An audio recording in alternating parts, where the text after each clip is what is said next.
በስመ አብ ወወልድ ወመንፈስ ቅዱስ አሐዱ አምላክ አሜን።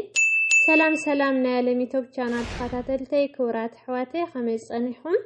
ኣነ ሰላም እየ እግዚአብሔር ይመስገን። ሰላምታኩም ብዙሕ ተረፍ ይበለለይ። ከምታ ኣነ ሰላም ዘለኽዎ ሰላም ክትልውለይ በዓልቲ ምልእቲ ተስፋየ ሽምባር ብዝሓለፈ ናይ ምስጋና ህይወት 11 ክፋል ኣቕሪበ ነይረ። እዚ ደሞ ናይ ምስጋና ህይወት 12 ክፋል ናውኸብለኩም ቅድሚ ናውዚ ምእታወይ ንምዝኻኸር ዝኣክል ካብ ናይ ዝሓለፈ ጥቕስ ኣቢለ ክሓልፍ ዓይንቲ ልቦናና ስለ ዝኸፈተልና እሞ ኸደኣ ስለቲ ኩሉ ቅዱሳን ኣቦታትና ነቢያት ሐዋርያት መንፈስ ቅዱስ ተመሪሖም ክርስቲያን ትእዛዛት ሕግን ትንቢታት ካልኣይ ጴጥሮስ ምዕራፍ 1:21 ጽሒፎም ዝገደፉልና ጸዋር ቤት ይለቋሪጸ ነይረ። ክርስቲያንና ትእዛዛትን ሕግን ትንቢታት ካልኣይ ጴጥሮስ ምዕራፍ 1:21 ክስካብ ክንደይ ክነመስግነሉ ዘይግብአና ንእግዚአብሔር ብመጽሓፍ ፈሊጥናዮ ብወዱ ድማ ርኢናዮ ሓደ እኳ ንኣምላኽ ዝረአዮ የልቦን እቲ ኣብ ሕቑፊ ኣቦኡ ዘሎ ሓደ ወዲ ንሱ ኣግሃዶ ወንጌል ዮሐንስ ምዕራፍ 1:18 ብኡ ንኣቦ ፈሊጥናዮ ንስባዕሉ ንኣቦ ከምዚ ኢልዎ ኣሎ ጻድቕ ኣቦይ ዓለም ኣይፈለጠትካን ኣነ ግና ፈሊጠካ ኣለኹ እዚኣቶም እውን ንስኻ ከም ዝለኣካኒ ፈሊጦም ኣለዉ እታ በኣ ዘፍቀርካኒ ፍቕሪ ኣቦታቶም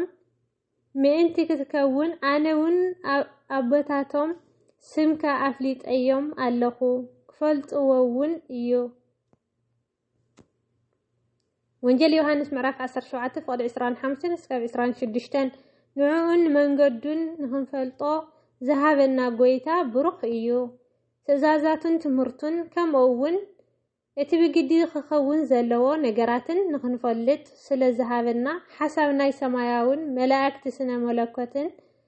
ክንፈልጥን በዚ ፍልጠት እዚ ኣቢልና ከዓ ከም ምድራዊ ሓሳብ ናይ ላዕለዋይ ደረጃ ስለ ዘለዓልና ነመስግኖ ከምኡውን ቃል ስለ ዝኣተወልና ነመስግኖ እወ ስለቲ ኣብታ ሰማያዊት ኢየሩሳሌም መንበሪ ኣምላኽ ምስ ደቂ ሰብ ከም ዝገብር ዝኣተወልና ቃል ክነመስግኖ ሰናይ እዩ። ከምኡውን ስለቲ ከምዚ እንዳበለ ዝኣተወልና ቃል ከይደ ስፍራ ምስ ኣዳለኹልኩም ኣብታ ኣነ ዘለኽዎ ንስኻትኩም እውን ኣብኡ ምእንቲ ክትኮንስ ተመሊሰ ክመጽእ እየ እሞ ናባይ ክወስደኩም እየ። ወንጌል ዮሐንስ ምዕራፍ 14:3 ካልእ ኣዝዩ ብሉጽን ኮይኑ ኣእምሮን ዝኾነ ነገር ክህበና ቃላት ኢልና ኣሎ ከምዚ ይብል ግናኸ ከምቲ ጽሑፍ እቲ ዓይኒ ዘይረአየቶ እዝኒ ከዓ ዘይሰምዐቶ ኣብ ልቢ ሰብ ድማ ዘይተሓሰበ ኣምላኽ ነቶም ዘፍቅርዎ ኣዳለወሎም ዝብል ቀዳማይ ቆሮንጦስ ምዕራፍ 2:9 መዓዝ ጥራይ ኣብ ዘፈን ኣቦኡ ምስኡ ኸፍ ከብለና እውን እምበር ካብቲ ሕቡእ መናን ካብታ ኦም ሕይወትን ከም ንበልዕ ከዓ እባ ቃል ኣትይልና ኣሎ እሞ ኸደኣ ፍቑራተይ ነዚ ፈቃር ጎይታ ስለዚ ኩሉ ምስጋና ኣይግብኦን ዶ? እዚ ዘረአናዮ መጽዓ ኣብ መወዳእታ ዘመን ዝፍጽሞ እዩ። ካልእ ግን ዋላ ኣብዛ ምድሪ እውን ቃል ኣትይልና እዩ ክስካብ መወዳእታ ዓለም ምሳና ከም ዝኸውን ከም ዘይፍልየና ቃል ኣትይልና እዩ እሞ ነመስግኖ። ወንጌል ማቴዎስ ምዕራፍ 18:20 ስለዚ ከዓ በለና 2 ወይ 3 ኮይኖም ብስመይ ኣብ ዝተኣከቡሉ ኣነ ከዓ ኣብኡ ኣብ ማእኸሎም እየ ከም ዝዕቀበና ቃል ዝኣተወልና ነመስግኖ። ከምዚ ከዓ ይብል ፀጉሪ ርእስኹም ኩለን እኳ ቁፅራት እየን። ወንጌል ማቴዎስ ምዕራፍ 10:30 እኒሆ ኣብ ኢደይ ወቂጠኪ ኣለኹ። ትንቢተ ኢሳይያስ ምዕራፍ 49:16 ዝበሎ ረዚን ቃል እዩ። ፍቑራት ደቁ ገይሩ ስለ ዝተቐበለና ነመስግኖ። ዮሐንስ ፍቁር ነዚ ከምዚ ክብል ይገልጾ ርእዮ ውልድ ኣምላኽ ክንብሃል እታ ኣቦ ከመይ ዝበለ ፍቕሪ ሃበና ከምኡውን ኢና ጎይታ እንታይ ኢልና ከም እንጸሊ كمهرنا خلقون على سمايات تنبر أبونا وانجيل ماتوس معرف 6 فقد 9 بمبال إيوم كأسئلون بارياس قويتو زجورو هيفلتن إيومو داقين باروت أيبلكمن إياه وانجيل يوحنس معرف 15 فقد 15 انتاي داس وقناتي إلنا إيو نتنزف قرم أز عالم إزياء زلو ناتو كسكام موداتا أفكارم يوحنس معرف 13 فقد 1 سلزي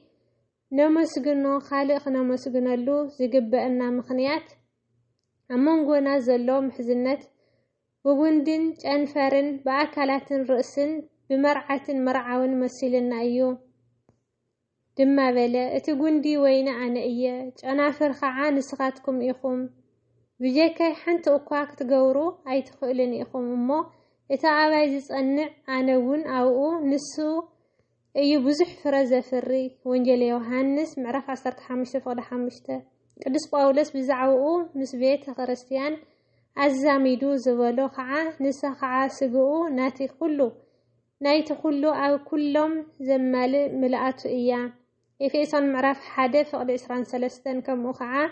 كمتي كريستوس رأسي محورو زخانة سبعي كعا رأسي سبيت إيو إفيسان معرف 5 فقد 23 هذه عزيز بلصقن نحنا نكريستوس أكلات سقو مخنا أي إفيسون معرف 5 فقد 30 بيت كريستيان مرعات كريستوس مخنا كجزز خلا خع زي مسترعي إيو بمبال دمدمة إفيسون معرف 5 فقد 30 كلتن وانجيل يوحنس معرف 6 فقد 29 كمزي لنا تقدس قالوا نايق قلب على البيت الإجزاير أملاخنا استخبران ستمسكنا يكون كفال 13 يغزل بأمثال رقب ورد ملاك ورد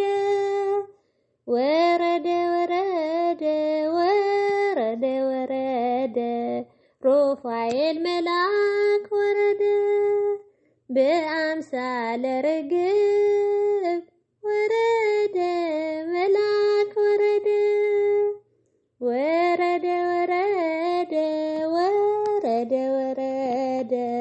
رفايل ملاك ورد بأمثال رقب ورد ملاك ورد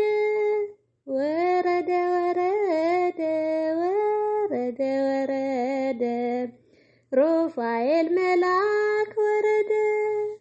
بأمثال رقب ورد ملاك ورد